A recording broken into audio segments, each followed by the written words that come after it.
Hello learners, welcome to my channel astrology sociology in its simplest form. उम्मीद है आप सभी अच्छे होंगे।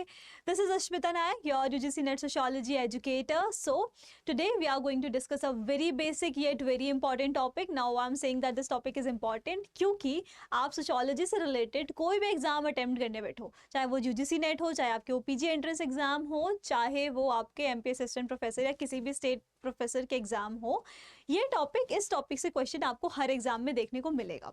तो बिना टाइम वेस्ट किए let's directly jump into it.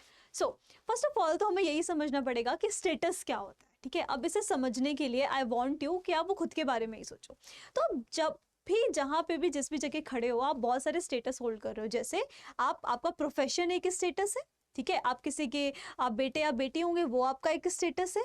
आप हो सकता है किसी चीज़ के चेयरमैन हो या प्रेसिडेंट हो या चीज़ हो, तो वो आपका स्टेटस है। साथ ही साथ आप किसी कास्ट के होंगे तो आपका कास्ट भी एक स्टेटस है। साथ ही साथ आपका जो सेक्स होगा, आप मेल हो फीमेल हो, वो भी एक स्टेटस है। कुल मिलाकर आप एक टाइम पर जो भी चीज़ें, आपकी जो स्थिति है, जो भी पोजीशन है, वो आपका स्टेटस होता है। जैसे ज्योग्राफिकल पोजीशन होती है, जैसे कोऑर्डिनेट्स होते हैं, उसी तरीके से आपका सोशल पोजीशन भी होता है। अब हम इसकी थोड़ी सी डेफिनेशन देख लेते हैं। तो जैसे मैंने आपको बताया कि ये एक व्यक्ति की क्या है, पोजीशन है या रैंक है। मैंने भी आपको बताया था कि आपका कास्ट भी एक स्टेटस है कि आप ब्राह्मण हो, आप क्षत्रिय हो, आप वैश्य हो, आप शूद्र हो, आप स्टैंड कहाँ कर रहे हो इस सोसाइटी में, वो आपका स्टेटस होगा। और क्योंकि आपका एक स्टेटस है, इसलिए उस स्टेटस होने के नाते आपके कुछ राइट्स होंगे, राइट, आप पे कुछ प्रिविलेजेस होंगे। अब सपोज किसी के पास आईएएस का स्टेटस है, तो ऑफकोर्स आईएएस का स्टेटस होने के नाते उसके पास कुछ तो प्रिविलेजेस होंगे, कुछ एक्स्ट्रा उसके पास राइट्स भी होंगे कि दैट उस बहुत सारे एक्शंस ऐसे ले सकता है। साथ ही साथ सबसे इंपॉर्टेंट चीज, हर स्टेटस के साथ आता है कुछ एक्सपेक्टेशन। लाइक अगर आप किसी के बेटे या बेटी हो, तो आप से एक्सपेक्ट किया जाता है कि आप एक सर्टेन वे में रिएक्ट करोगे, राइट।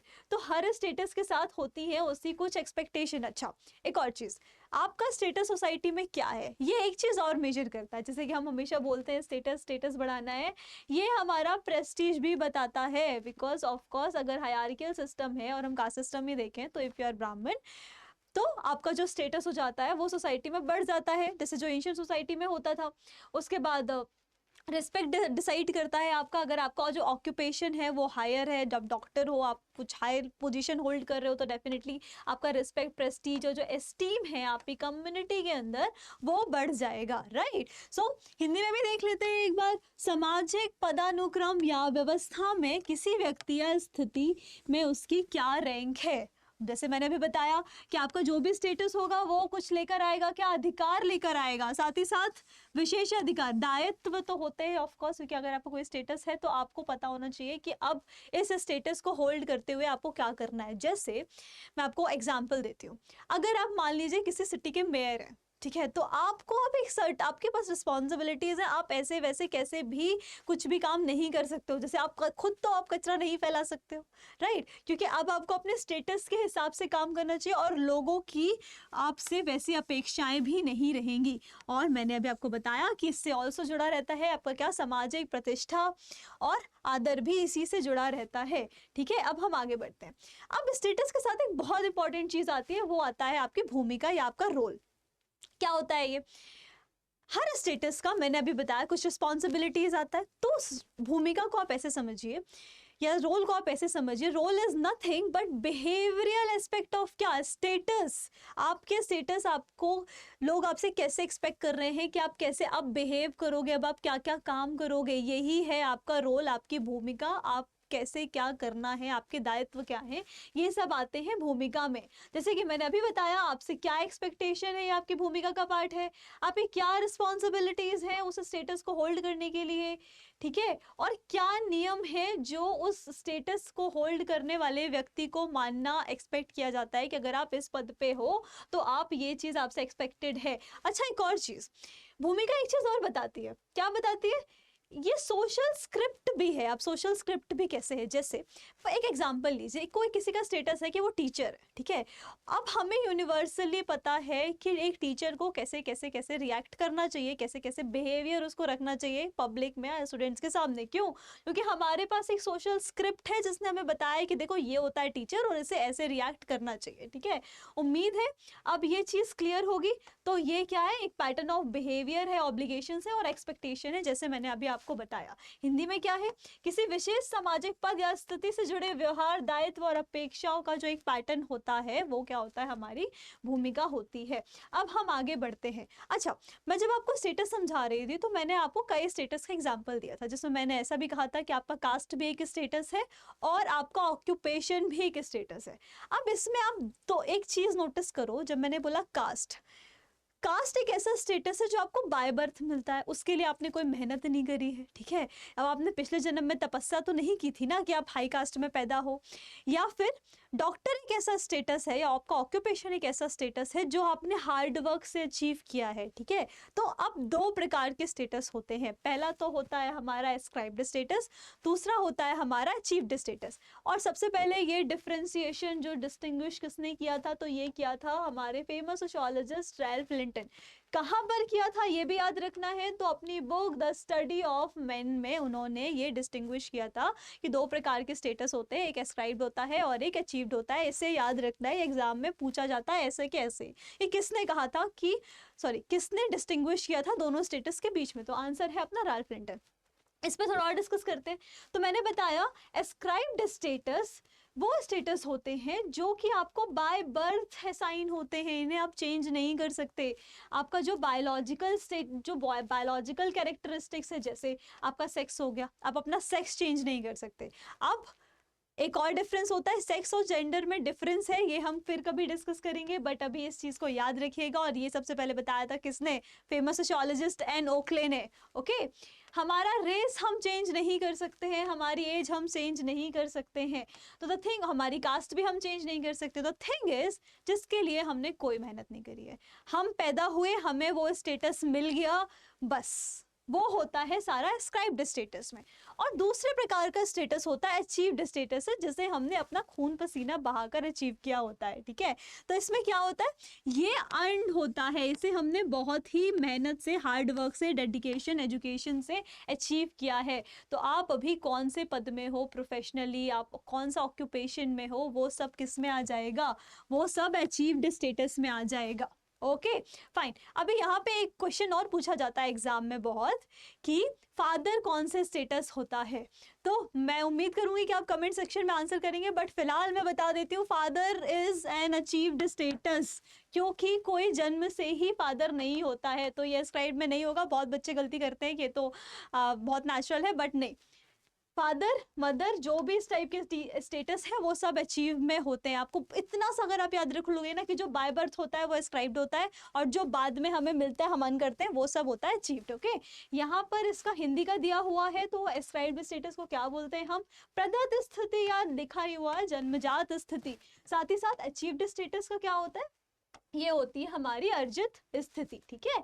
तो ये वो स्थिति है जो व्यक्ति को जन्म के समय या बिना उसके किसी प्रयास के मिल जाती है। और अचीव्ड स्टेटस क्या होता है, इसे व्यक्ति अपने प्रयास, मेहनत और योग्यता से प्राप्त करता है, ठीक है। उदाहरण के लिए यहाँ पे लिखे हुए हैं, मैंने अभी डिस्कस किया, और ये सारी चीजें यहाँ पे लिखी हुई हैं, ठीक है। आगे बढ़ते हैं, तो नेक्स्ट कॉन्सेप्ट है स्टेटस सेट। अभी कुछ नहीं करते हैं, उसी एग्जाम्पल पे आगे बढ़ते हैं। सपोज दिस, यहाँ पे एक व्यक्ति है रमेश, ठीक है। अब रमेश क्या क्या है, तो रमेश फर्स्ट ऑफ ऑल तो किसी का फादर है। अच्छा, रमेश ना बहुत ही पढ़ा लिखा है, तो वो प्रोफेसर भी है। ओके, साथ ही साथ रमेश का खुद का रिसर्च वर्क भी चल रहा है।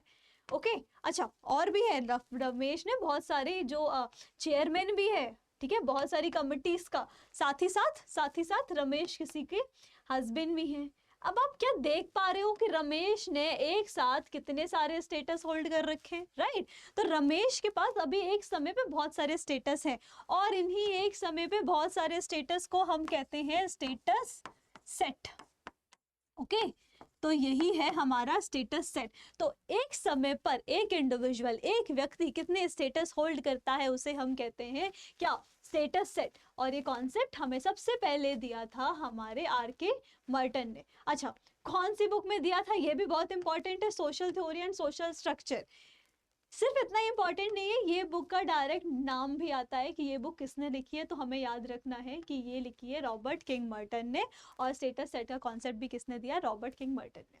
तो ये चीज़ हमें बिल्कुल ध्यान रखनी है। यहाँ पे बहुत अच्छी इमेज भी बनी हुई है जिसमें बता रखा है कि यहाँ पे आपको एक लड़की दिख रही है जिसके बहुत सारे स्टेटस है, status 1, status 2 wife, status 3 researcher, status 4 mother.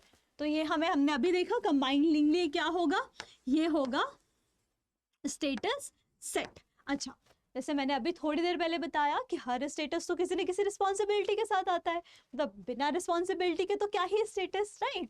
तो हर स्टेटस के साथ कुछ कुछ रिस्पॉन्सिबिलिटीज भी है। जैसे रिसर्चर है तो कुछ तो काम करेगी, क्या करेगी, फील्ड वर्क करेगी, बुक लिखेगी, ठीक है। वाइफ है तो उसके कुछ डोमेस्टिक रोल होंगे, कुछ मैरिटल रोल होंगे। मदर है तो उनके घर के भी काम होंगे, उनके मैटरनल, उनके सिविक रोल होंगे, और एज अ प्रोफेसर उन्हें पढ़ाना है और कॉलेज, ठीक है। अब यहाँ पे समझने वाली बात इतनी सी है कि ये तो हो गया स्टेटस सेट, लेकिन ये क्या हुआ, है ना। तो ये होगा एक स्टेटस के साथ, सॉरी मैं इसे रफ कर देती हूँ, एक स्टेटस के साथ कितने रोल जुड़े होते हैं उन्हें हम कहते हैं रोल सेट। क्लियर है। एक व्यक्ति एक समय पर कितने स्टेटस होल्ड कर रहा है उसे कहते हैं स्टेटस सेट, और एक स्टेटस के साथ कितने रोल जुड़े होते हैं उसे कहते हैं हम रोल सेट, ठीक है। यहाँ पे दिया हुआ है, यहाँ पे हम एक बार डेफिनेशन देखते हैं इसकी।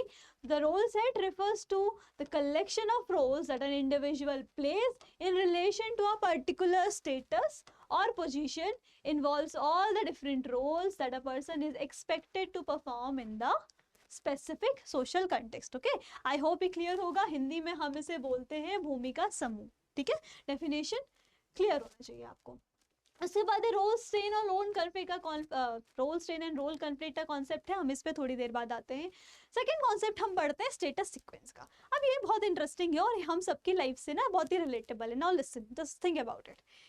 हमारी लाइफ किस तरीके से आगे बढ़ती है, ठीक है। अभी अगर हम अपनी ही देखें, ठीक है, सो पहले कोई स्टूडेंट रहता है, ठीक है, पहले सब स्टूडेंट रहे। स्टूडेंट के बाद हम क्या करते हैं, चलो हम अपना यूजीसी नेट का एग्जांपल लेते हैं ना। तो अब हम यूजीसी नेट क्या है, एस्पिरेंट है, ठीक है। हम फिर हमारा यूजीसी नेट क्वालिफाई होगा, ठीक है। तो हम क्या करेंगे, हम पीएचडी में एडमिशन लेंगे, तो अब हम पीएचडी स्टूडेंट हैं। उसके बाद हम क्या करेंगे, हम एग्जाम वगैरह देंगे, हम कॉलेजेस में ट्राई करेंगे, तो फिर हम बनेंगे क्या, असिस्टेंट प्रोफेसर, ठीक है। तो फिर हम बने क्या, फिर हम बने असिस्टेंट प्रोफेसर। फिर असिस्टेंट प्रोफेसर के बाद क्या बनते हैं, एसोसिएट प्रोफेसर। तो ये क्या है, ये आप देख पा रहे होगे, तो एक सीक्वेंस में चल रहा है। पहले एक स्टूडेंट था, फिर यूजीसी नेट एस्पिरेंट बना, पीएचडी, फिर असिस्टेंट प्रोफेसर, फिर एसोसिएट प्रोफेसर और फिर प्रोफेसर। तो ये एक चीज सीक्वेंस में चलती आ रही है। तो अभी आपका स्टेटस ये है, फिर सीक्वेंस के बाद ये आया। पॉइंट इज, जब कोई स्टेटस इस तरीके से सीक्वेंस में चला जाता है जो कि बहुत प्रिडिक्टेबल होता है, तो हम उसे कहते हैं, क्या कहते हैं हम उसे कहते हैं स्टेटस सीक्वेंस, ठीक है। यहाँ पे एक और एग्जांपल दिया है कि कोई व्यक्ति पहले सिंगल था, उसके बाद उसकी शादी हो गई तो अब उसका स्टेटस मैरिड है, उसके बाद उसके बच्चे हो गए तो अब वो पेरेंट है, ठीक है।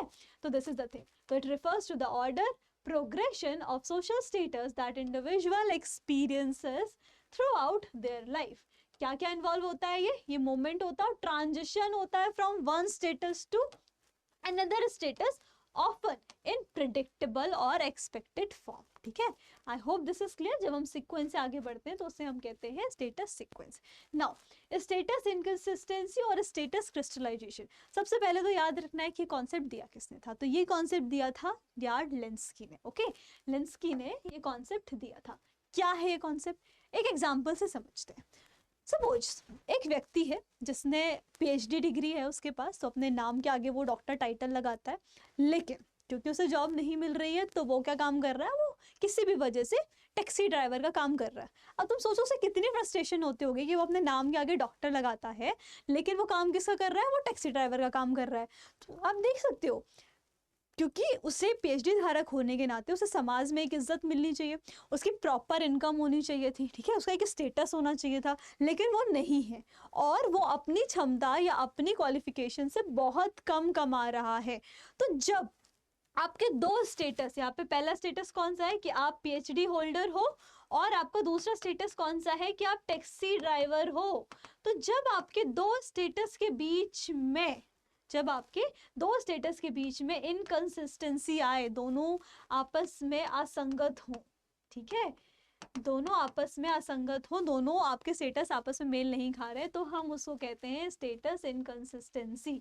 ओके, तो हम उसे कहते हैं स्टेटस इनकंसिस्टेंसी। तो वही लिखा हुआ है यहाँ पे that it refers to a situation where the individual holds multiple social status that are inconsistent and contradictory in terms of their prestige. Of course, क्योंकि अब टैक्सी ड्राइवर होने के नाते उसको उतनी तो प्रेस्टीज ना इनकम मिल रही है ना प्रेस्टीज मिल रही है, तो कितना तनाव होगा उसके दिमाग में, राइट? इसको हम कहते हैं स्थिति असंगति। नेक्स्ट कॉन्सेप्ट है स्टेटस क्रिस्टलाइजेशन का। ये बहुत सिंपल कॉन्सेप्ट है। उसके पास पीएचडी की डिग्री है, वो इन कॉलेज में प्रोफेसर है, पीएचडी डिग्री होने के नाते वो प्रोफेसर भी है, उसकी सोसाइटी में प्रेस्टीज भी है, उसकी इनकम भी है, सब सही चल रहा है।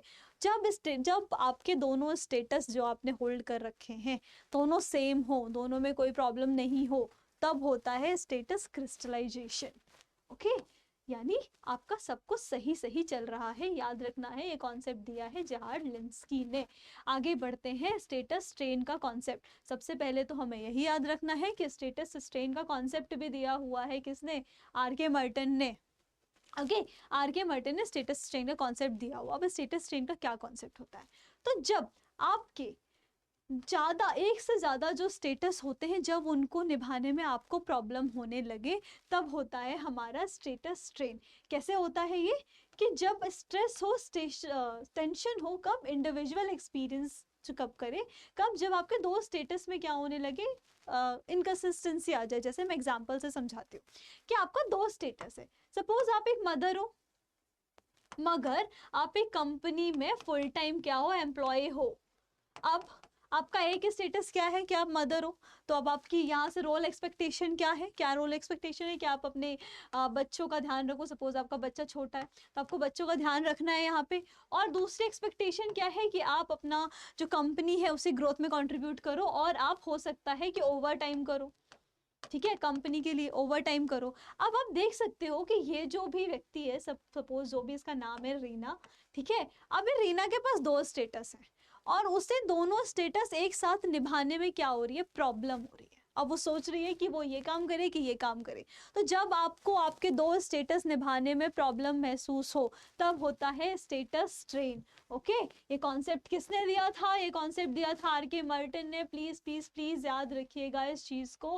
हिंदी में से बोलते हैं स्थिति तनाव। जब आपको प्रॉब्लम होती है अपनी विभिन्न सामाजिक स्थितियों से जुड़ी अपेक्षाएं या भूमिकाओं आपको निभाने में प्रॉब्लम होती है, तब आप महसूस करते हैं स्थिति तनाव। प्लीज इसे याद रखिएगा। नेक्स्ट कॉन्सेप्ट है मल्टीपल रोल का, जिसे दिया है हमारे none other than Ralph Linton ने। अच्छा, रैल्फ लिंटन ने इससे पहले कौन सा कॉन्सेप्ट दिया था? एस्क्राइब्ड स्टेटस और अचीव्ड स्टेटस का, ये याद रखना है हमें। तो मल्टीपल रोल का कॉन्सेप्ट देखते हैं। मल्टीपल रोल का क्या कॉन्सेप्ट होता है, और ये रोल सेट से डिफरेंट कैसे? क्योंकि बहुत सारे लोग तो इसी कंफ्यूजन में अपनी जिंदगी बिता देते हैं कि रोल सेट और मल्टीपल रोल्स एक ही है, लेकिन हमें समझना है कि ये बहुत डिफरेंट है। कैसे डिफरेंट है? तो रोल सेट में हमने क्या देखा था? रोल सेट था क्या कि एक स्टेटस से जुड़े हुए जितनी भी भूमिका है, सपोज भूमिका नंबर 1, 2 एंड 3, इनको कंबाइनली हम क्या कहते थे? Role set. ये हमारा रोल सेट था। लेकिन मल्टीपल रोल ऐसा नहीं है। मल्टीपल रोल बात करता है डिफरेंट स्टेटस की। सपोज ये हमारा स्टेटस 1 है। क्या है ये हमारा स्टेटस 1? कि मदर है वो। स्टेटस 2 क्या है? स्टेटस 2 है कि टीचर है वो। स्टेटस 3 क्या है? स्टेटस 3 है कि कहीं की चेयरमैन है वो। ठीक है, तो ये उनके 3 स्टेटस है। अब इन 3 स्टेटस से जुड़ी जो रोल्स होंगे, ठीक है, अब स्टेटस 1 का क्या रोल है? क्योंकि वो मदर है तो स्टेटस 1 का रोल है कि वो क्या करे? अपने बच्चों का क्या करे? ध्यान रखे। ठीक है, स्टेटस 2 क्योंकि वो टीचर है तो उसको क्या रोल है? कि वो जाके पढ़ाए। और स्टेटस 3 क्योंकि वो चेयरमैन है तो उसे क्या करनी है? उसे मीटिंग्स लेनी है, उसे सब चीज़ ऑर्गेनाइज रखनी है। तो यहाँ पे क्या है? ये है मल्टीपल रोल्स। ठीक है, अब आप बोलोगे कि डिफरेंस क्या है? बात तो वही हुई। तो बात यहाँ पे डिफरेंट ये है कि लिंटन साहब का ये मानना था कि एक स्टेटस का एक ही रोल होता है। ठीक है। तो he used to believe that one status has only one role. ये याद रखना है क्योंकि ये लाइन आती है एग्जाम में और पूछा जाता है कि किसने कहा है, और ऑप्शन में हमेशा मर्टिन भी होते हैं, लेकिन याद रखना है कि इसका जो ऑप्शन है वो रैल्फ लिंटन है। ठीक है, आई होप क्लियर हो गया होगा। तो आपका जो भी जितने भी स्टेटस होते हैं उनसे जुड़े हुए जो रोल होते हैं उन्हें हम कलेक्टिवली कहते हैं क्या, मल्टीपल रोल। ठीक है, so this is the thing. हम डेफिनेशन भी देख लेते हैं एक बार। तो डेफिनेशन क्या है इसकी, that multiple role refers to the various social roles that an individual plays or perform in different context and situations। ठीक है, ओके क्लियर। यहाँ पे कुछ एग्जाम्पल भी दिए हुए हैं, लाइक अ वर्किंग मदर वाला जो ऑल्सो वाइफ है और डॉटर है एंड फ्रेंड है, वो हर उसका रोल अलग अलग होगा। एक स्टूडेंट है जो एथलीट भी है, पार्ट टाइम वर्कर भी है और वॉलंटियर भी है, तो उसका रोल भी अलग अलग होगा।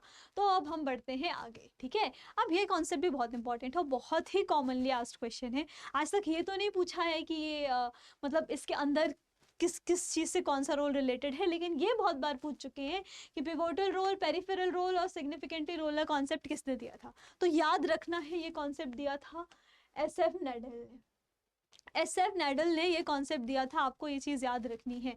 अब लेकिन हम समझते हैं, क्योंकि अब हम ऐसे तो नहीं बैठ सकते हैं कि नहीं पूछा है तो नहीं पूछेगा, तो हम समझते हैं कि पिवोटल रोल और peripheral role, significantly relevant role क्या होता है। पिवोटल रोल से आप सिंपल से समझिए। अब फिर से हम टीचर का एग्जांपल लेते हैं, क्योंकि मैं टीचर हूँ, तो टीचर के एग्जांपल से हम समझते हैं ऐसे।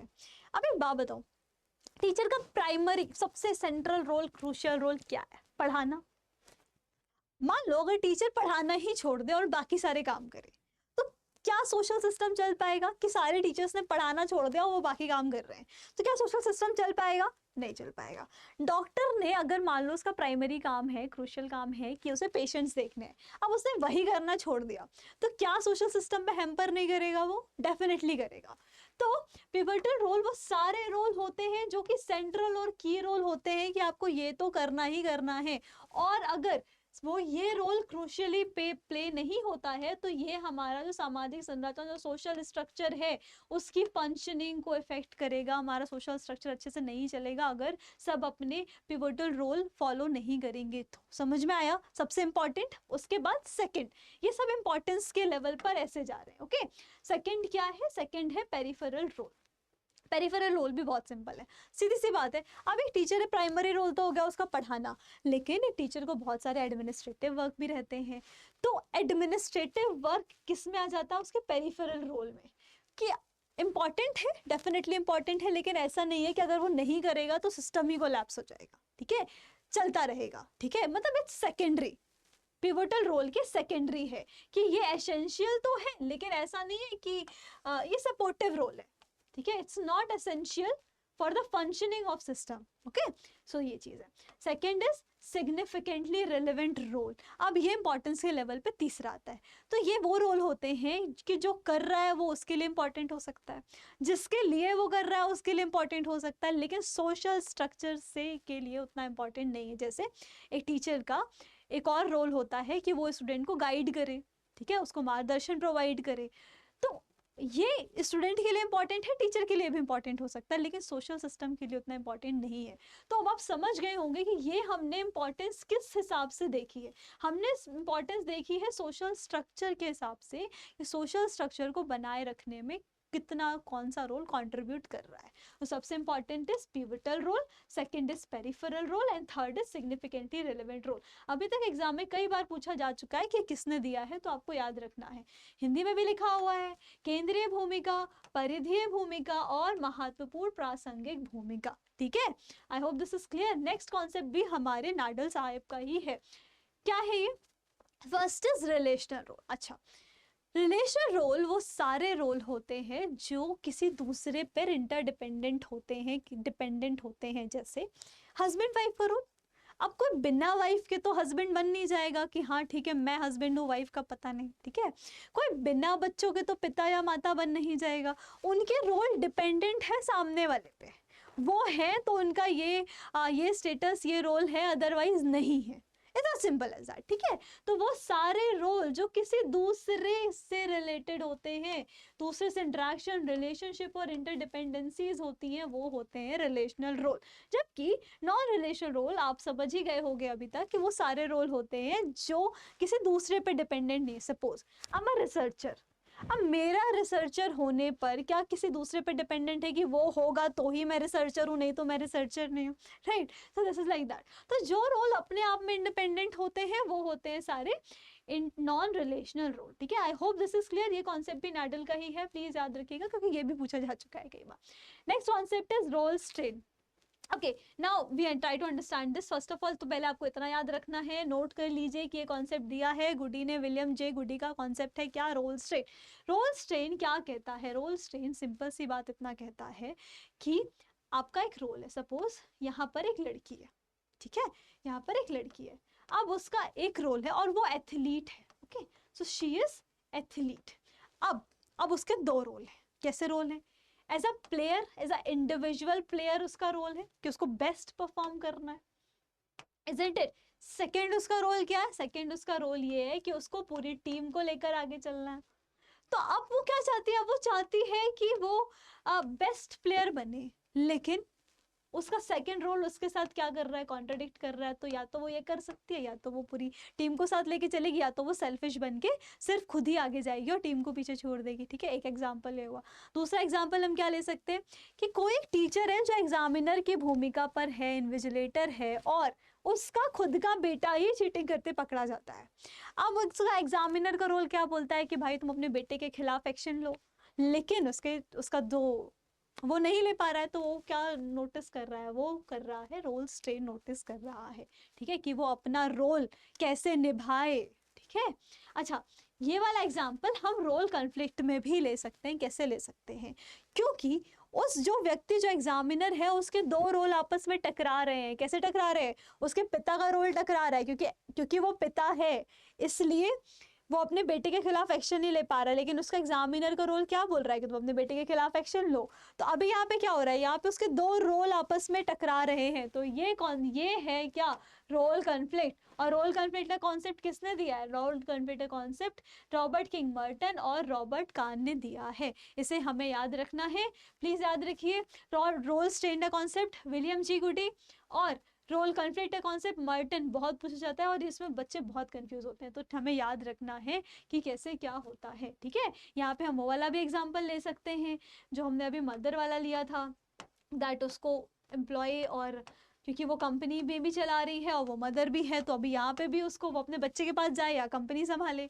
तो यहाँ पे भी क्या होता है? उसको रोल कॉन्फ्लिक्ट फेस करना पड़ता है, ठीक है। अब तो ये वाला एग्जाम्पल हम इतनी बार डिस्कस कर चुके हैं कि अब तो आपको याद ही हो गया होगा। उसके बाद इसे हम हिंदी में क्या कहते हैं? हम इसे कहते हैं भूमिका संघर्ष। अब इसी कुछ डेफिनेशन देख लेते हैं। तो ये उस स्थिति को कहा जाता है जहां पर व्यक्ति अपनी दो या दो से अधिक सामाजिक भूमिकाओं से जुड़ी परस्पर विरोधी अपेक्षाओं या मांगों या दायित्व का सामना करता है। समझ में आया? जब आपके दो रोल आपस में टकराने लगे तो आप क्या फेस करोगे? रोल कॉन्फ्लिक्ट फेस करोगे, और हम डेली लाइफ में कई बार ऐसा करते हैं, ठीक है। सो नेक्स्ट कॉन्सेप्ट की तरफ आगे बढ़ते हैं। A.W. न्यूकॉम, इनका क्या कॉन्सेप्ट है? इन्होंने दो प्रकार की क्या चीज के बारे में बताया? हमें बिहेवियर के बारे में बताया। सो उन्होंने एक्सपेक्टेड बिहेवियर और एक्चुअल बिहेवियर के बीच में डिफरेंस बताया। क्यों बताया? ताकि हम सोशल रोल को बेहतर तरीके से समझ सकें। तो हम समझते हैं, ठीक है। एक्सपेक्टेड बिहेवियर क्या होता है? अब आप किसी डॉक्टर के क्लिनिक जा रहे हो, अब क्या एक्सपेक्ट करोगे उससे कि वो क्या करेगा? वो आपको देखेगा, आपको ट्रीट करेगा, मेडिसिन देगा, यही उसका एक्सपेक्टेड बिहेवियर है हमारा। अब मान लो आप उसे क्लिनिक में एंटर करते हो और डॉक्टर साहब बैठ के लूडो खेल रहे होते हैं, ठीक है। तो अब क्या होगा? आपका एक्सपेक्टेड भी, आप तो क्या सोचे गए थे कि अब मैं ठीक हो जाऊंगा, यहाँ तो डॉक्टर साहब लूडो खेल रहे हैं। तो यहाँ पे क्या डिफरेंस आया? एक्सपेक्टेड बिहेवियर एक्चुअल बिहेवियर के बीच में क्या आ गया? डिफरेंस आ गया, ठीक है। और जब ऐसा होता है ना, तो क्या होता है? टेंशन क्रिएट होता है, ठीक है। और हमें सोसाइटी के फंक्शनिंग के लिए एक्सपेक्टेड बिहेवियर की तरफ ज़्यादा जाना होगा, ठीक है। तो यहाँ पे लिखा भी हुआ है, it refers to the behaviour that society group expects from an individual based on their status and role. कि टीचर हो तो पढ़ाओ ही, क्लास में जाके लीनियंट मत बन जाओ, ठीक है। तो ये हमें बताया किसने, न्यूकॉम ने बताया कि एक्सपेक्टेड एंड एक्चुअल बिहेवियर का कॉन्सेप्ट इन्होंने दिया है। रोल बार्गेनिंग का कॉन्सेप्ट, ये तो हम बहुत करते हैं। जैसे कब करते हैं हम, हमें जब घर में काम मिलता है, मम्मी काम देती है कि तुम्हें ये करना है, तुम्हें ये करना है, तो हम क्या करते हैं, हम बार्गेन करने करके कम लाइक इजी वाला काम लेने की कोशिश करते हैं, ठीक है। तो ये होती है हमारी, क्या होती है हमारी रोल बार्गेनिंग। ये कॉन्सेप्ट दिया है ब्रूस ने, ओके। तो दिस इज रोल बार्गेनिंग। तो what is role bargaining? It's a process individual और ग्रुप्स नेगोशिएट और adjust expectation and responsibility associated with particular social group, ठीक है। अब ये जिसकी नई नई शादी होती है तो वो भी ऐसा कर रहा होता है कि देखो तुम खाना बना लेना, मैं बाहर से सामान कर ले आऊँगी, और ऐसे कर करके जो करते हैं वो लोग आपस में निगोशिएट करते हैं, रोल बार्गेन करते हैं। तो this is role bargaining, please याद रखना है ये कॉन्सेप्ट किसने दिया है, ठीक है। आगे बढ़ते हैं, तो नेक्स्ट इज रोल डिस्टेंस। ये तो आप लोगों को बहुत अच्छे तरीके से समझ में आया होगा, मैं बताती हूँ कैसे। अभी आप ये वीडियो देख रहे हैं बैठ के, आप यूजीसी नेट एस्पिरेंट हैं, आपका एग्जाम आ रहा है, अभी आप एस्पिरेंट के किस में है, रोल में है, तो अभी आपको पढ़ना है फुल फोकस। लेकिन आप क्या कर रहे होंगे, आप फिजिकली इधर प्रेजेंट होंगे, मेंटली कहीं और प्रेजेंट होंगे। तो आपका जो एस्पिरेंट का रोल है, आपने क्या किया, उससे खुद को डिस्टेंस कर लिया, आपने उससे खुद को डिस्टेंस कर लिया।